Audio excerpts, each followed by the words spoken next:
Hello friends, welcome back to my channel Shiva S bike point. आज हमारे पास में TVS की जुपिटर BS6 गाड़ी हमारी वर्कशॉप में झटके मारने और गाड़ी को कितना भी एक्सीलेटर दो गाड़ी सामने नहीं जा रही है और रेस भी रुक रुक कर ले रही है। ये प्रॉब्लम लेकर वर्कशॉप में आई है।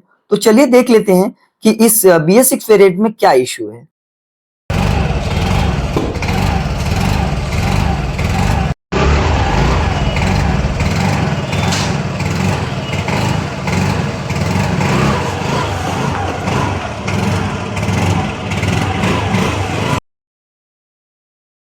तो फ्रेंड्स, आपने देख ही लिया होगा कि ये गाड़ी ट्रायल के टाइम पे कितना मिशन कर रही थी और कितना भी रेस दो तो भी यह गाड़ी झटके मार मार कर ही आगे बढ़ रही थी।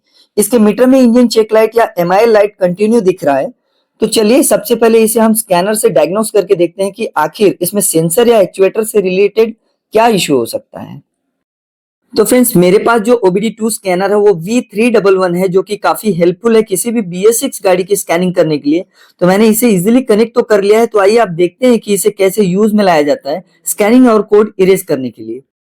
तो सबसे पहले हमें इसे रीड कोड पे जाना है, फिर एंटर का बटन दबाकर करंट DTC पे एंटर करना है। तो हमें पता चलेगा कि इसमें कौन सा फॉल्ट है। तो देखिए, इसमें जो कोड आया है वो है P0121, मतलब throttle pedal position sensor circuit, मतलब TPS सेंसर का आ रहा है। तो हमें बैक जाकर इस कोड को पहले इरेज करना होगा। तो फ्रेंड्स, कोई भी कोड जब स्कैनर में जनरेट होता है तो पहले उसे इरेज या डिलीट करके देखना पड़ता है कि वो एरर है या वाकई में कोई परमानेंट फॉल्ट है। अगर कोई एरर है तो वो डिलीट हो जाएगा और मीटर का जो चेक लाइट है वो भी बंद हो जाएगा। पर अगर एरर नहीं है तो फॉल्ट फिर से आ जाएगा, मतलब वही फॉल्ट कोड आपको फिर स्कैनिंग करने पर दिखेगा, जो कि हमारे केस में TPS सेंसर का था। तो फ्रेंड्स, हमने इसे इजीली इरेज या डिलीट तो कर लिया है। अब चलिए देखते हैं कि गाड़ी डिलीट कर देने के बाद ये कोड रेस होती है कि नहीं होती है। तो पहले हमने इसके चाबी ऑन करके सेल्फ लगा कि ये देखना है कि इसका जो MIL लाइट वो चला गया है कि नहीं और गाड़ी रेस हो रही है कि नहीं।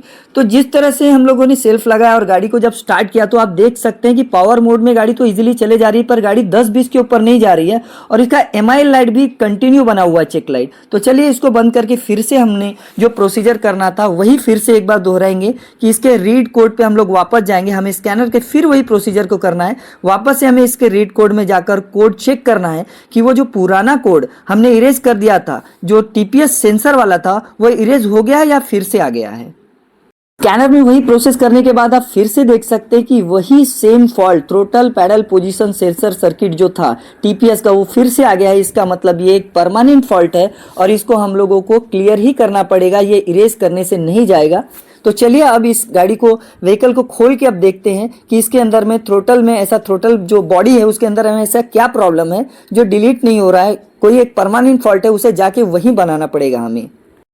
हमारे केस में friends throttle pedal position sensor या शॉर्ट फॉर्म में कहें तो TPS सेंसर का प्रॉब्लम है, जो कि बार बार आ जा रहा है। ये जो थ्रोटल बॉडी में यह सेंसर लगा होता है उसका काम है कि हम जितना एक्सीलेटर देते हैं वो इश्यू को बताता है कि हमने एक्सीलेटर हाफ दिया है, फुल दिया है या एक्सीलेटर दिया ही नहीं है। यह जो डेटा है वो इश्यू को देता है और इश्यू उस एक्सीलेटर की पोजीशन के हिसाब से पेट्रोल या करंट को कंट्रोल करता है। यह बिल्कुल ठीक थ्रोटल बॉडी के एक्सीलेटर वाले बटरफ्लाई से कनेक्ट होता है, जो एक्सीलेटर घुमाने पर एक्सीलेटर की पोजीशन इश्यू तक पहुंचाता है। अगर TPS में कोई खराबी आ जाए तो गाड़ी मिसिंग का प्रॉब्लम करेगी, रेस न होने का प्रॉब्लम करेगी और काला धुआं भी मार सकती है।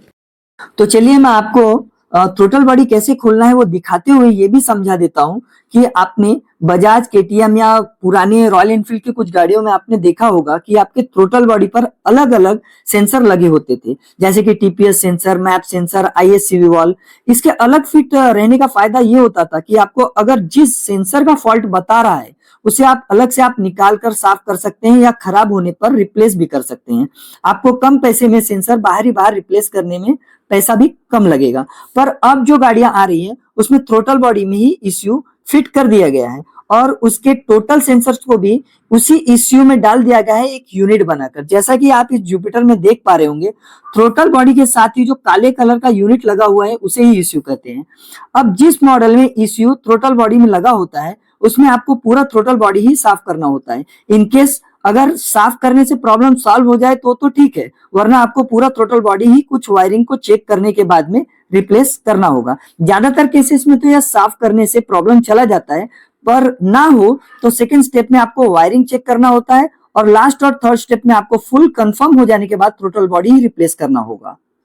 तो चलिए फ्रेंड्स, अब हम हमारे केस पे आ जाते हैं, जो कि हमारे पास अब जो जुपिटर है उसकी थ्रोटल बॉडी को हम लोग पूरा खोल रहे हैं और इसकी थ्रोटल बॉडी को पहले क्लीन करके देखेंगे। तो फ्रेंड्स, इसकी थ्रोटल बॉडी को खोलने के लिए मैंने दिखाई दिया है कि एक कपलर, पीछे के जो एयर फिल्टर का होज रबर और एक्सीलेटर को बस अलग करना है और थ्रोटल बॉडी आपके हाथ में आ जाएगा इजीली।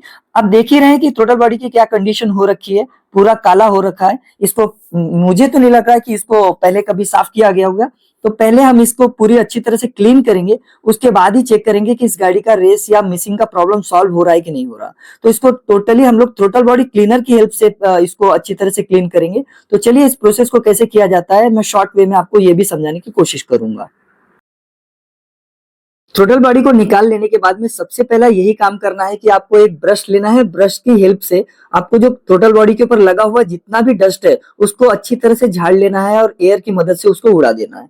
ठीक है, उसके बाद में आपको ये करना है कि आपको एक थ्रोटल बॉडी क्लीनर की हेल्प से पूरी बॉडी को क्लीन करना है। और फ्रेंड्स, मैं ये सजेस्ट आपको करूंगा कि आप पेट्रोल से प्लीज इसको ना धोए, क्योंकि पेट्रोल से धोने के बाद अलग अलग तरीके के प्रॉब्लम्स फेस करने को मिलते हैं, जैसे कि इसकी ओरिंग का पसर जाना या फिर गाड़ी में कोई मिसिंग का प्रॉब्लम रह जाना या पेट्रोल के कुछ साइड इफेक्ट्स हो सकते हैं रबर बॉडी के ऊपर में। तो मैं तो यही बोलूंगा कि आप एक थ्रोटल बॉडी क्लीनर ले ले और उससे थ्रोटल बॉडी को क्लीन करें। ये सबसे परफेक्ट आइडिया है और इसको क्लीन करने का सबसे सही तरीका भी यही है कि आप कोई भी थ्रोटल बॉडी खोले, चाहे वो टीवीएस हो, बजाज हो, होंडा हो या कोई भी, आप उसका थ्रोटल बॉडी क्लीनर से उसको क्लीन करें।